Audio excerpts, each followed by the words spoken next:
Hello and welcome to another tutorial with Mandy Rosen, where I'm going to show you the process behind creating a light painting and levitation photograph. This is the main image I'm going to build off of, and I was able to create the light painting photographs by using a slow shutter speed and my iPhone. I just downloaded a flashlight app on my iPhone because I wanted the light to appear super bright, and these are some of the other light painting pictures I took, and I'm going to use those pictures to create the bow and arrow in the heart. This is the picture of me flipping my hair for the camera, and this is the picture of my dress flip.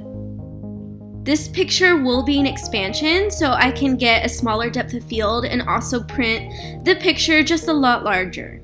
To achieve the levitation effect, I took a picture sticking my left foot out for the camera while standing on the stool, and then I put my left foot down and stuck my right foot out, took a picture and composited that onto the main image.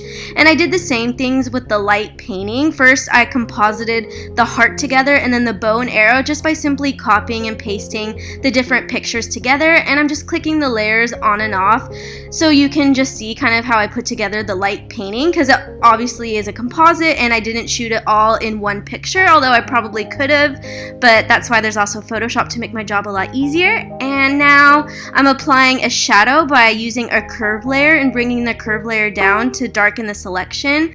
And since this image was taken pretty late at night, I was using a high ISO, probably around 6400, and that causes a lot of graininess. So I added a lot of noise reduction to the overall picture, and I'm just clicking the layer on and off so you can see the difference of how the noise reduction just smoothed out the entire picture and my skin. To give the picture a more painterly effect, I'm going to apply a few black and white textures over the image and change the blending mode to soft light. And you can download free textures from, there's this one Flickr account that I use, so I'll include the link to that account in the description below. And I'm just clicking the layer of the texture on and off, and you can see it just totally brightened up and softened the tones of the entire picture. Next, I'm going to click on my hue and saturation tool, and I'm just going to add more saturation to the overall picture just to have a pop of color. And then I'm going to go to my magenta color, still on the hue and saturation tool, and I'm going to increase the lightness just to add softer tones to the picture and make it look more like a painting, less like a photo, which I love to do.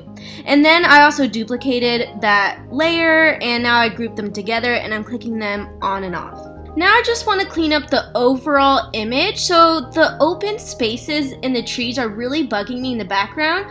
So I'm going to use the clone tool, and I'm just going to patch up those gaps just by selecting areas that are far away from the place where I'm cloning in. Because you don't want to clone too close together. You'll start cloning all the stuff that you don't want. So I always tend to select from far away, and I'm just going to click that background copy layer on and off so you can see the progress of the cloning, and you can see it just kind of makes the image look just a lot better overall, in my opinion at least. And something new I recently started doing is I really like adding red hair to a picture, so I'm just doing that with a curve layer and just painting in the red color.